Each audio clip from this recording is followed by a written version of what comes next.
The caution tape is about to come down at plenty of Toronto parks, but is it too soon? COVID cases in the province are once again trending upwards.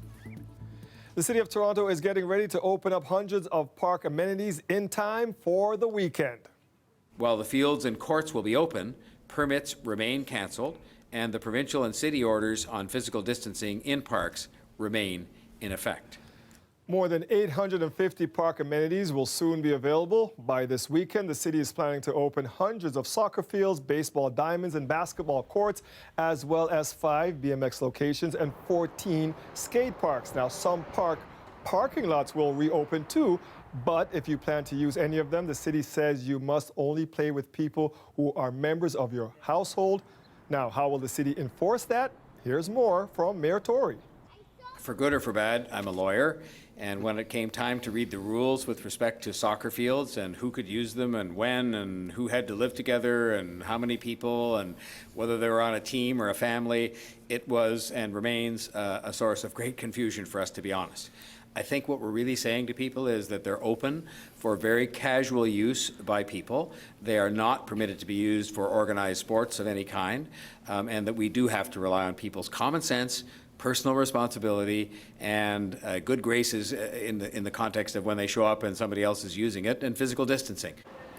Playgrounds, outdoor exercise equipment, swimming pools, and splash pads will remain closed. And as parks and businesses reopen, the latest COVID-19 data from the province shows we are heading in the wrong direction in terms of stopping the spread. There were 390 new cases reported in Ontario today. This graph shows a concerning uptick in new daily cases since last week. To add to that, the province processed just over 7,000 tests yesterday. That's considerably lower than the target of 16,000 per day. Now, keep in mind the province has the lab capacity to do nearly 20,000 tests. Premier Ford says he was taken aback by today's numbers. I recognize that the numbers weren't there, kind of shocked me too, but in saying that, we have a strong plan to ramp up the testing. And I want people to know, I want to be crystal clear, that I'm fully prepared to take every action necessary. If we see things going in the wrong direction, we'll be fully prepared. We won't hesitate to roll things back if necessary. Here's what Ontario's Chief Medical Officer of Health had to say about the trend upwards in cases. I think the numbers, because it did go up, we're looking at that very eagerly at this time to say, is it really a significant change in that, as well as we've seen the overall change from our survey data and that integrating in there. So I would say at the moment, because it hasn't come down as quickly as I would like, that's why I want to be cautious on our removal of large-scale aspects on our measures in stage 1. We haven't said anything yet on that, and so we want to be cautious and observe to see what's happening. Also, are the cases we're seeing, is it increasing throughout the province, or is it happening more in certain areas? And it seems to be focusing more in some areas than others. So we still want to observe and do some more granular analysis of this matter. So while the province begins to reopen, some cities around the GTA say it is too soon. Brampton's mayor says Peel Region is still seeing a growing number of COVID-19 cases. We're not there yet, and if we rush the reopen, if we bring team sports back right away, and I love team sports. You know, I'm a hockey nut. I love playing hockey with friends, but we're not ready for team sports yet. And so for those eager to get on the baseball diamond or eager to play soccer, we're just not there yet. And this is the reason. We have to see the curve flatten. In Brampton, many non-essential businesses, including hair salons, have tried to reopen, and the city has fined them. The medical officer of health for the region says Peel must go at its own pace to ensure the safety of its residents. The mayor of Mississauga is also concerned about the growing numbers in her city. I'll speak to Bonnie Crombie about her thoughts on the province reopening a little later in the show. Now, after months of lockdown, there are all sorts of things people are longing to do, seeing family and friends in person, getting back to the gym, even getting a haircut. Now, a visit with a barber or stylist still appears to be a few weeks away without breaking physical distancing guidelines. But, as Talia Ritchie tells us, a lot of people are already breaking the rules. I have no days off. Every day I'm booked from 10 a.m. to like 8 p.m. at nighttime. This Toronto barber who goes by Apex the Barber says his pandemic schedule has been packed. I do the haircut, I wear my mask, I wear my gloves, I have all my sanitizing equipment. He's not the only black market barber. This Brampton barber boasts he's most requested in quarantine. And this is how people are seeking out quarantine cuts on Instagram. Toronto Public Health says it's investigated 124 complaints about barbershops and hair salons and issued 17 charges over the last couple of months. In Brampton, there's been 6 charges and many more warnings. Back in March, when the province ordered hair salons and barbershops to close, the requests for house calls started pouring in. A whole bunch of my clients started calling and asking if I could please hook them up and give them a haircut that they're willing to pay any price. How's $500 sound? That's how much Chris Hamill from Town Barber has been offered, but he says he's denied every request. Sure, I could use $500 right now, as much as anybody else. It's a safety issue. It's a public health issue. Hamill says the barbers who work at his shop have been inundated with requests too, but to them, it's not worth the risk. Hey, even basketball stars have to wait. I'm done out here, bro. We gonna need barber. It's okay. Well, anyway, you have nowhere to go anyway. So what do you need barber for? Put a hat on. Wear a hood while you're talking to someone. Like, if you're that embarrassed and self-conscious about your hair, figure out a way to make it look acceptable, or just understand that everybody's in the same boat. Since his interview with CBC Toronto, Apex the Barber has said he's putting a hold on giving haircuts. Talia Ricci, CBC News, Toronto.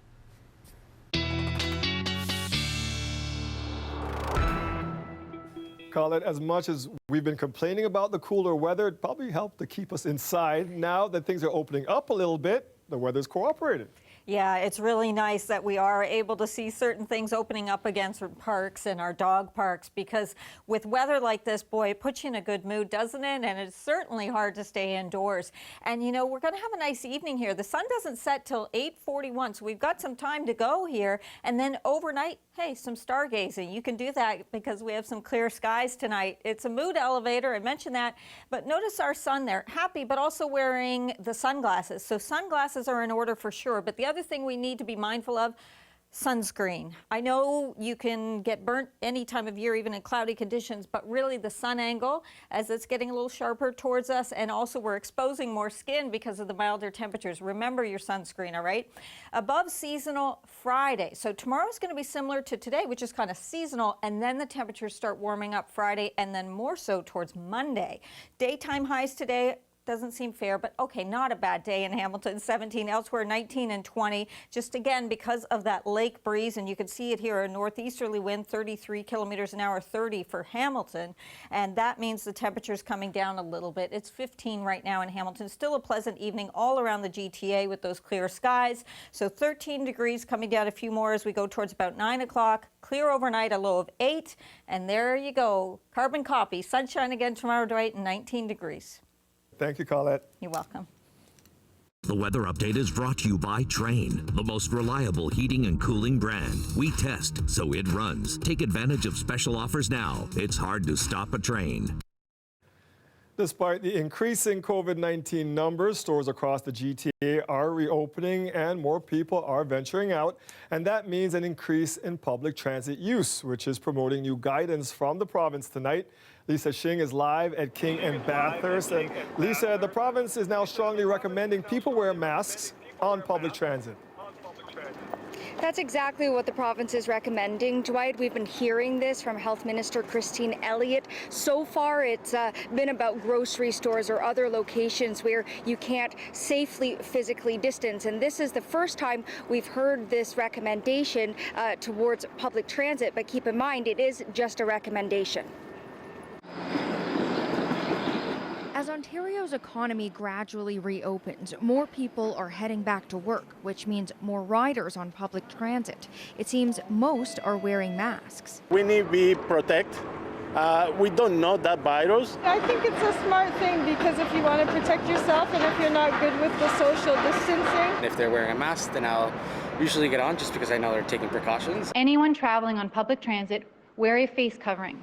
Today, an official recommendation from the province with an exception. Face coverings should not be placed on or used by children under the age of 2, anyone who has trouble breathing, and anyone who is unable to remove it without assistance. The Ontario government says transit agencies should provide sanitizer in the vehicles, barriers between drivers and passengers, and physical distancing measures. There are going to be some cases where there will be, buses that have 20, 25 people on them, and physical distancing just will not be possible. And that's why the use of face coverings is going to be so important. If masks are so important, then why not make them mandatory? There are issues around how would we enforce such a thing. There are social equity issues, the impact on service delivery, the legality. These are a number of things that would need to be considered. And TTC officials say they take their lead from the province and the city. I think it's the right thing to do, and when possible, we highly, highly recommend that people wear a mask. We will continue to monitor the situation and, of course, adapt our advice on an as-needed basis. The science is still evolving.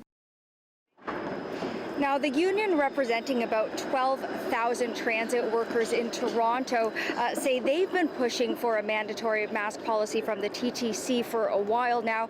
The workers themselves are getting masks from the TTC. All of this as the federal health officials have also come out today to say that they officially strongly recommend people wear masks when you can't physically distance as well, Dwight. Lisa, thank you.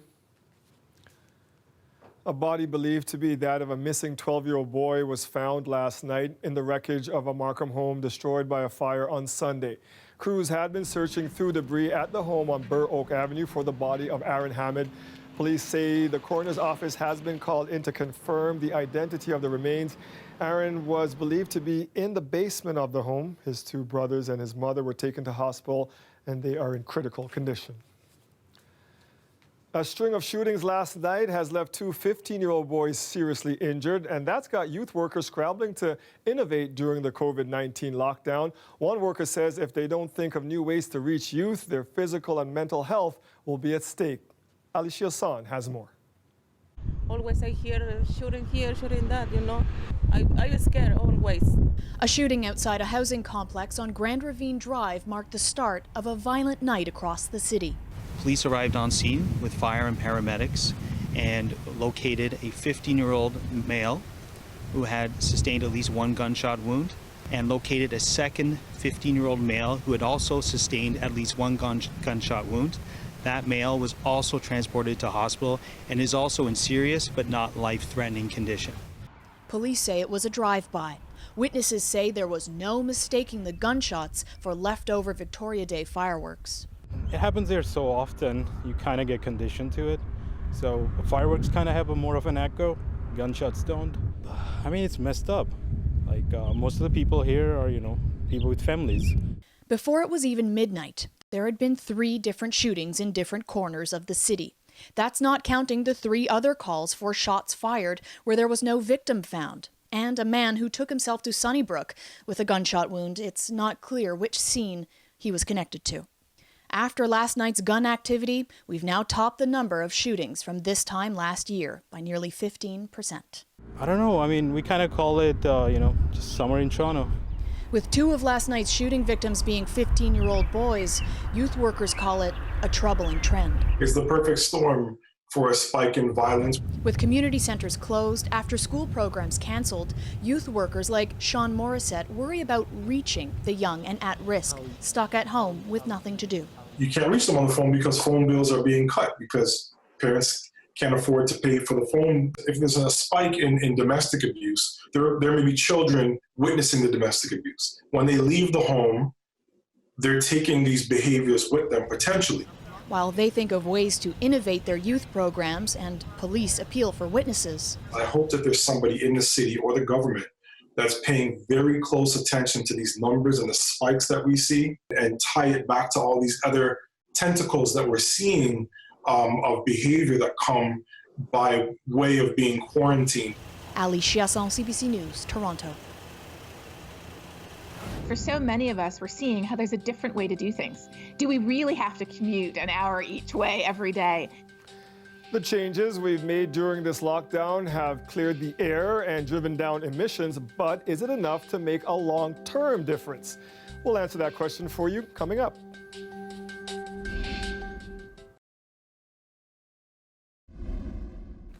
There is some intriguing new data on how the global pandemic has cut carbon emissions. In early April, daily global emissions were down an estimated 17%. Now, in some countries, at the height of their lockdown, the figure was 26%. The research was compiled by scientists in the US, Europe, and Australia, studying 69 countries in the end. 2020 could see a 4 to 7% lower carbon emission than 2019. Now, this downward trend will reverse as economies open up, but will there be lasting environmental benefits from the global lockdown? Adrian Arsenal looks into that. When the world's skies shifted, started to get that much bluer, social media snickering began that maybe humans are the virus and COVID-19 is the vaccine. And it is cautiously tempting to see clearer skies as healthy skies. Stanford scientists estimate that in some of the most polluted areas, especially in China, it is possible that as many or more lives were saved through the reduction in air pollution than were lost to the pandemic. But that is not to say, under any circumstances, in any ways, that this pandemic is a good thing. Still, hard to resist hoping for a silver lining in the busy oceans turned silent, for example. Oceanographers know that reduces stress levels in marine life. They've seen this before. Another catastrophe, 9/11, slowed some sea movements so dramatically there was time to see a shift in the whales. So does this rest equal recovery? Unfortunately, the answer is no, it isn't nearly enough. Certainly not when it comes to climate change. We've been putting a brick on a pile every month since the beginning of the Industrial Revolution. Now, for the last month, we put a 20% smaller sized brick on that pile that has thousands of bricks already on it. That one slightly smaller brick is not going to make a big difference. 2020 may see the biggest drop in carbon emissions on record, but look at the cost of that. A global economy shuttered. And what if COVID-19 isn't an outlier? COVID-19 and viruses generally, of course, emerge when we encroach on or mess with nature. We bring species together that shouldn't live so closely together. It becomes a petri dish for virus development. Figure out a way to sustainably reduce carbon emissions or brace for more viruses. When we begin to see permafrost melt, there will be a release of things that we can't even begin to imagine. That's why climate action really matters. This dial cannot be dialed back. These aren't the sunny thoughts those newly blue skies out there hint at, but they are proof human behavior has impact. For so many of us, we're seeing how there's a different way to do things. Do we really have to commute an hour each way every day? If we can reduce our carbon emissions, if we can reduce the size of the bricks, and then eventually stop putting bricks on the pile altogether, that is the point at which we are going to be able to stabilize our climate. That kind of change might be hard to imagine, but could you have ever fathomed these changes? Tonight on The National, Adrian heads to Renfrew County right here in Ontario, where a healthcare experiment is underway. It may be a model of things to come post-pandemic, and it has other countries taking notice. Here's a preview. Short of breath, COVID-19 screen is positive. Over. The paramedics of Renfrew County might be onto something. Number 559, copy. There are, of course, the emergencies that always frighten. But there's more. Hello. Paramedics. Hello? Look at you with the heat pad on your arm. How are you feeling? At a time when people cannot see their family doctors but don't all need ERs, paramedics are making house calls, taking blood, putting in IVs, even getting prescriptions filled. Thank you for having us in your home this morning. A 24-hour virtual triage system now links doctors and patients and field teams. It's new, and there's a push to keep it post-pandemic. Can you pull this off in a time when COVID goes away? We can absolutely continue to provide this level of service. A ride along into the future tonight on The National. As you heard there, you can watch Adrian's full story tonight on The National. It airs on CBC News Network and on CBC Television. You can also live stream it on CBC Gem. From businesses to baseball diamonds, cities around the province are reopening, but is it too much, too fast? We're not there with respect to the numbers declining. We're not there with respect to the testing, the treatment, or the tracing and the tracking. Those were the I speak with Mississauga's Mayor Bonnie Crombie after the break about why she says her city, the 6th largest in the country, is behind in those categories compared to most of the province. We're back in just a few minutes.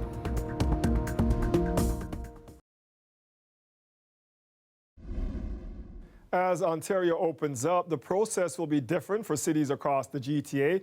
Some facilities that will open in Toronto will remain closed next door in Mississauga. Mississauga's Mayor Bonnie Crombie joins us now. Thank you for joining us, Mayor Crombie. Why are you slowing the reopening in your region? Thanks for the question. And we are watching the numbers like a hawk here in Peel region.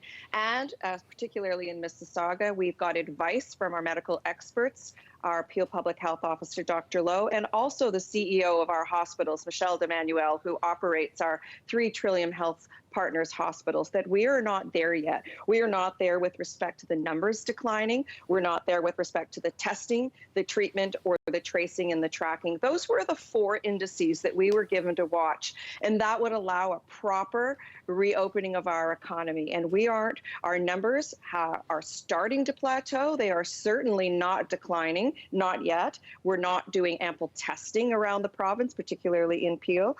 The treatment isn't there. The capacity in our hospitals is not there. Trillium Health Partners is operating between 85 and 90% capacity right now, and neither is the tracing and the testing. So when I look at all the new cases across the GTA, here in Peel, Mississauga, we have 20% of the cases, and we're 10% of the province, 10% of the population of the province. So it's disproportionate. We still see increases. I have over almost 1,900 cases. We're increasing day over day. We've seen an increase of 226 cases just in the past 72 hours. So, Dwight, we are taking an asymmetrical approach, I like to call it, a regional approach to reopening. We will be watching the numbers like a hawk. And when we have the advice from Dr. Lowe and from Michelle D'Emmanuel, who is running our hospital network, that it's safe to begin the reopening process, we're going to do that. Certainly the Premier gave us that option when I said, Premier, I don't think we're ready yet here in Peel. He said, by all means, if you're not ready, don't reopen. I know the numbers across the province are different. I know that there are communities, smaller towns like Kingston, for example, that are COVID-free, but that is not the case in Mississauga and is not the case in Peel. Has Dr. Lowe given you any reason why he thinks the numbers are just plateauing and not really decreasing like they have in other jurisdictions? Well, certainly testing is one of the issues. There is still widespread community transmission. So this virus is still being spread right across particularly Peel, Mississauga, and Brampton. And of course, it's very active, has not hit a plateau yet in our long-term care facilities. So we're trying to get stabilization in those homes, but we see that the case numbers are high. There are over 453 cases, and we have had over 113 deaths in our long-term care facilities, which is 2/3 of all the deaths that have occurred in Mississauga, in fact in Peel, have occurred in either our long-term care facilities or seniors residence acute care facilities. So, you know, with people living in Mississauga and they see things opening up around them, Mayor, are you hearing from frustrated constituents wondering why they can't go to the tennis court yet or take their dog to an off-leash park? Right. So, Dwight, this is about public health and safety. And when we advise them that our case counts aren't there yet, we're not declining yet, they say, take your time, let's get it right. Let's do it right the first time so we don't encounter mid-June and July when the weather is spectacular and we all want to be outside and we're back to lockdown. Because it's not as though we're waiting for the second wave. We're not through the first wave yet. And Dwight, I want to be on the right side of history on this one. I want to get it right. I think we all do. Final question.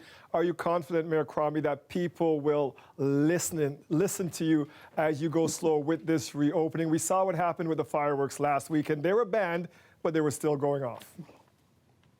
So I'd say to a large degree, people are compliant and want to do the right thing. I know when it's great weather, they want to go out for a walk in our parks or around the waterfront trail. I live close to the waterfront, so I see what's happening on our streets. People are parking everywhere.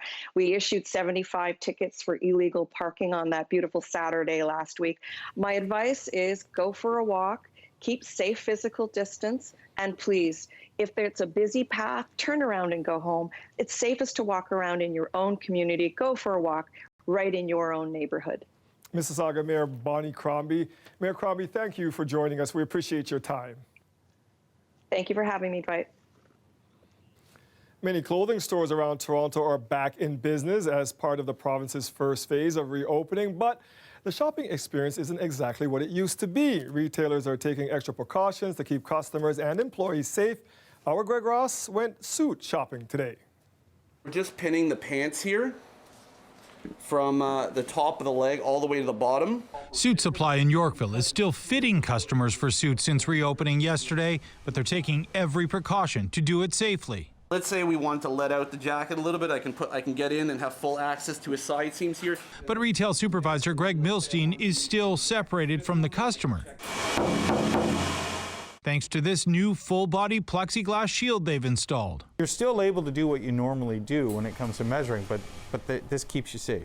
This gives a little bit of a barrier between the customer and yourself. In addition to that, they're providing masks for staff and customers. They've set up sanitizing stations and just high-touch areas. They're even using ultraviolet light in hopes of sanitizing furniture. It's supposed to kill bacteria and viruses. Over on Queen West, all surfaces have been disinfected before we're opening. They're making final preparations to reopen tomorrow at women's clothing store The Latest Scoop, where employees will now be expected to wear masks and gloves, and they plan to limit the amount of customers allowed in at one time for safe physical distancing. We're going to have half of our fitting rooms open, so every other cubicle, and we will be keeping 6 feet away from the customers. And after a customer tries something on, they have new procedures in place to sanitize clothes. We disinfect the hanger with a disinfectant product, and then with the steamer we'd get the heat steam, and we'd essentially just go through. And I'd just be doing this on every single garment that the customer has taken into her fitting room but is not purchasing. Similar precautions are being taken at shops all over the city to keep both employees and customers safe. It's kind of good to know that I can go into a store and not worry about catching anything. Greg Ross, CBC News, Toronto. Ottawa has unveiled details for their program that will deliver bridge loans for big Canadian companies facing financial stress caused by the COVID-19 pandemic. Today, I'm here to announce that the application process is now open. Large employers that have a significant presence in Canada, with an annual revenue of $300 million or more, with financing needs of $60 million or more that have not been met by their usual means, can apply. The program called LEAF was outlined in general terms last week. It comes with many strings attached, including no bonuses to executives, and Morneau says there is no upper cap on loans. Applicants could include big energy sector companies, airlines, and large airports. Though applications open today, money will not flow as quickly as it did with the CERB because there are many more conditions attached. Meanwhile, many smaller businesses are struggling to pay their rent. Today, the federal government offered help through a forgivable loan program for landlords, but it won't be mandatory, and that has some wondering if it will work. Lorenda Redekop explains. Ginger Robertson and her husband own 2 Toronto restaurants. They finally reopened their pub last week, but just for takeout. Edmund Burke is a pub. Everything here is based on experience. Takeout just doesn't cut it. And we're paying commercial rent, with no money coming in. She's frustrated with how the federal and provincial governments are responding to building owners. To mandate us to close, but to ask landlords nicely to participate is a joke. Either you mandate them to do it or you simplify this process or put it in the hands of the tenants, which you will get 100% participation. Paying rent on your space might be a problem right now. We hear that, so we're taking action. Today, the Prime Minister announced details on the Canada Emergency Commercial Rent Assistance Program. For businesses, they'd only have to pay 25% of their usual rent cost. For landlords, they'd receive that 25% plus another 50% in a forgivable loan from the government. They'd lose the final 25%. If you're a landlord and you and your tenant are eligible, please apply. The Premier had a more forceful tone, but also isn't requiring anything. Don't push me. These big landlords want to take advantage of small little companies and people that are struggling.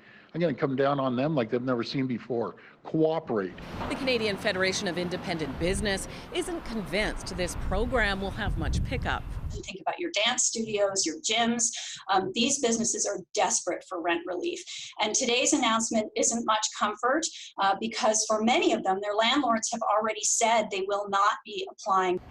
Robertson says from what she's seen, landlords would have to give many financial details and may not want to. She doesn't know yet if her landlord will apply. Lorenda Redekop, CBC News, Toronto. And with coronavirus restrictions being eased across Canada, government officials are urging people to wear masks when physical distancing can't be guaranteed.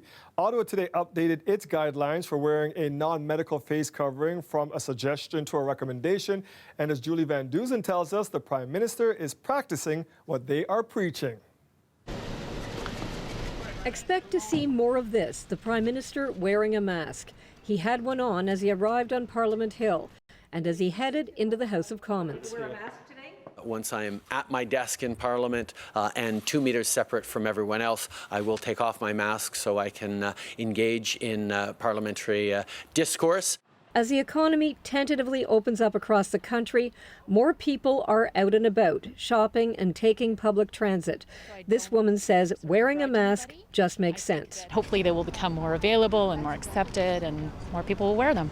Canada's Public Health Agency is getting the message out. If you can't be 2 meters apart, a non-medical mask helps. It is an added layer of protection. It is for you to protect others. So if 2 people are wearing masks, I'm protecting you and you're protecting me. That's not what Theresa Tam was saying weeks ago at the end of March. She said masks weren't necessary if you weren't sick, and besides, they needed to be kept for frontline workers. Putting a mask on an asymptomatic person is not beneficial, obviously, if you're not infected. Once it became clear that community transmission was happening, she began saying masks are a good idea. And today, several provinces agreed, including Ontario's Premier Doug Ford. And if you're going out for necessities, or if you're taking public transit, and you can't keep 2 meters apart, we recommend that you wear a non-medical mask or a face covering. The recommendation to wear a mask if you can't physically distance isn't mandatory, even in Canada's trouble spots, though it may happen. Mandating is one measure which some jurisdictions might take if they have to. Public health officials say that in future outbreaks, wearing masks in Canada may become the norm, as it already is in many other countries. Julie Van Dusen, CBC News, Ottawa. Every U.S. state has reopened, at least partially, but some experts are concerned coronavirus restrictions are being lifted too soon because several states are still showing an increase in infections. More than 1.5 million Americans have tested positive for COVID-19, and more than 90,000 have died. Lindsay Duncombe now with more from Washington. There you go. Kids menu is the same. We do have one addition to the menu.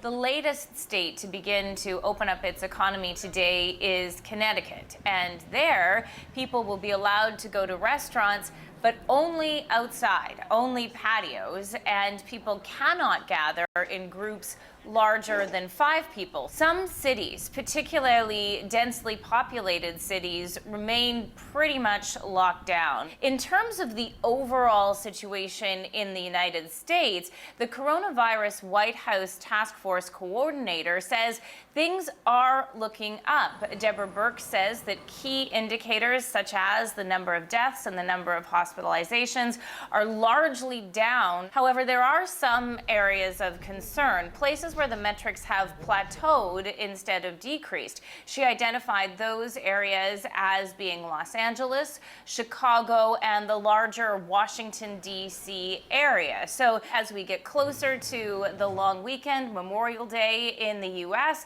there is a question of how much extra risk will there be? And so many people are looking towards the states that did this earlier, that already reopened weeks ago, including Florida and Georgia. And so far, there have not been any major spikes in infections in those states. However, over the weekend, the Health and Human Services Secretary indicated that a few weeks may not be enough to really reach a conclusion on the success of those reopenings. Lindsay Duncombe, CBC News, Washington. Reopening in the state of Michigan is being complicated by major flooding. The dam has failed. 100% failure. Evacuate the area. I've been here approximately 26 years and have never had this type of situation occur. About 10,000 residents were forced from their homes last night when 2 dams in central Michigan burst after days of heavy rainfall. And the threat is far from over tonight. The peak of the flooding isn't expected for hours. Some areas are already under 3 meters of water. We know that this water is incredibly damaging. It has meant the evacuation of thousands. Experts are describing this as a 500-year event. It's going to have a major impact on this community and on our state. So far, there have been no reports of injuries. Meanwhile, a powerful storm slamming into eastern India could be the worst in the area for the last 2 decades. Cyclone Amphan made landfall near India's border with Bangladesh. There are millions of people in its path in serious danger from heavy wind and rain and potential for a towering storm surge. And COVID-19 could make matters even worse. Freelance reporter Neha Punya is in New Delhi with the latest.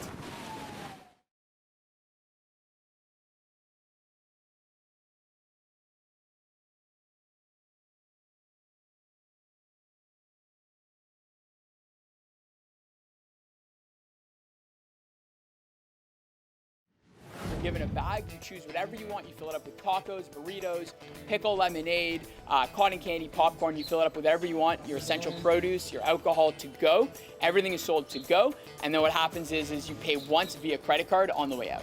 People still need something to look forward to by creating a safe experience where people can go and experience all their fun favorite festival foods. Obviously, some audio issues with Punya's piece. Now, after the break, how this food market is making a comeback and adhering to public health guidelines. Stay with us. We'll be right back.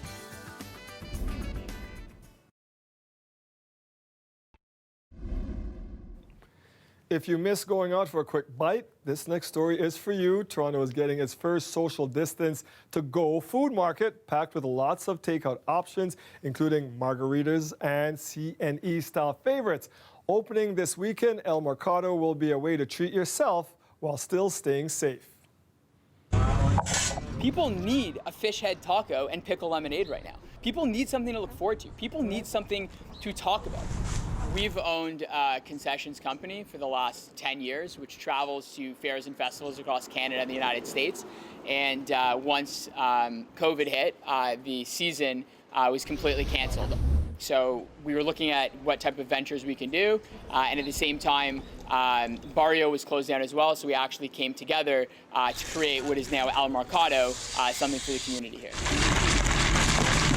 A mask is required to enter the market. You're given a bag, you choose whatever you want. You fill it up with tacos, burritos, pickle, lemonade, cotton candy, popcorn. You fill it up with whatever you want. Your essential produce, your alcohol to go. Everything is sold to go. And then what happens is you pay once via credit card on the way out. People still need something to look forward to by creating a safe experience where people can go and experience all their fun favorite festival foods, but in a safe way. My face is like that, Colin, because I'm still on the fish head taco. I just, and I was born in an island. I know how that works, but you can't really eat. Okay, anyway. It's so funny because we think so much alike, Dwight, because I'm still thinking about, but it's the way he said it. Like, he's so confident. We all need fish head tacos right now, and we need pickle lemonade. And I'm like, okay, I need it. I've got to go try it, even though it maybe didn't look like something I'd necessarily want. All right, let's go ahead and check out what our average high is for this time of year, because, hey, finally, we can say we're seasonal. 19.7, we were close to 19 degrees today for our high. Average low around 7.6.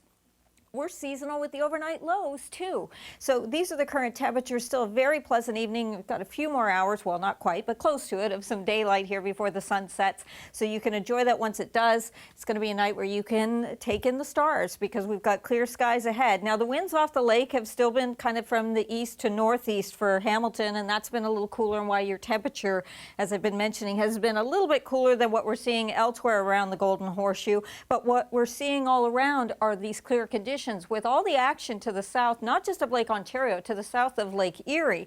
Now, as we go through the projections into Thursday, you see some of these clouds bubbling up. It's all into southwestern Ontario through the day on Thursday. Other than the Niagara region, maybe over towards Hamilton, Burlington, picking up a little bit of this. But I did into Friday bring in more cloud cover, keeping the showers to the south of us, but certainly becoming more of a mix as we go into Friday.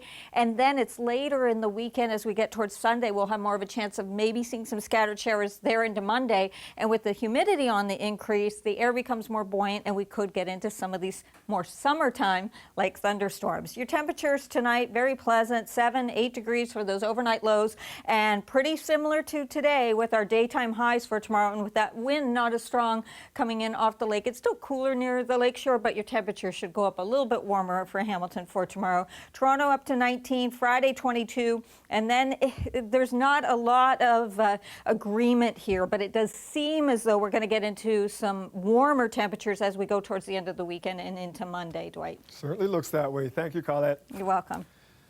All right, we want to get you back to that powerful storm slamming into eastern India. Cyclone Amphan made landfall near India's border with Bangladesh. Freelance reporter Neha Punya is in New Delhi with the latest now. It made landfall a short while back, and it's immediately hit the Sundarban region near the India-Bangladesh border, just near the Bay of Bengal. And what's happened in the last 12 hours is that this cyclone has now been downgraded. It's no longer a super cyclone, but it is still a very severe weather disturbance, being compared to a Category 3 hurricane. In the last half an hour, we've seen wind speeds of over 130 kilometers per hour, and officials are warning that the worst is far from over, that it will take 4 hours for the eye of the storm to pass over the Indian state of West Bengal, and then this storm is going to head over into Bangladesh and then pass on to Bhutan on Thursday local time. What we're already hearing is that 2 people have died because of the high wind speeds. Officials saying they're preparing for water surges that are as high as 5 to 6 feet, which is why it's imperative, they say, that everyone stays indoor. So far, millions of people have been evacuated both in India and Bangladesh, with the statistics showing that 33 million people could be impacted by this storm in one way or the other. And of course, like I said, the worst far from over. The landfall has just happened, but the impact is going to be felt over the course of the next 24 hours. This has come as a double whammy at a time when India was dealing with a massive COVID-19 outbreak with over 100,000 cases so far. This has certainly stretched already limited resources. In the last 2 days, we've seen evacuation efforts being carried out at a war footing, but the biggest challenge has been where to put these people who've been taken out of low-lying areas and in residential areas that are close to the coastline. Usually you have schools and cyclone shelters that are pressed into service at times like these, but these institutions and establishments are already being used as quarantine facilities for COVID-19 patients and suspected patients, which is why the biggest task at hand was to remove people who were quarantined there, send them home for self-isolation, completely thoroughly sanitize these establishments, and then move people into these shelters. But of course, there's also a question of capacity. Usually, for example, if a shelter can hold 1,000 people, keeping in mind safe distancing norms, you can only now accommodate half the number of people in a shelter like that. Many locals, officials say, have also been dead set against going to these facilities over concerns that they might contract COVID-19, given that this was being used as a coronavirus facility. So a lot of challenges, also given that there will possibly be some casualties and injuries, that will also put a lot of strain on existing stretched hospital resources as well. After the break, today's frontline heroes. Stick around for that. We'll be right back.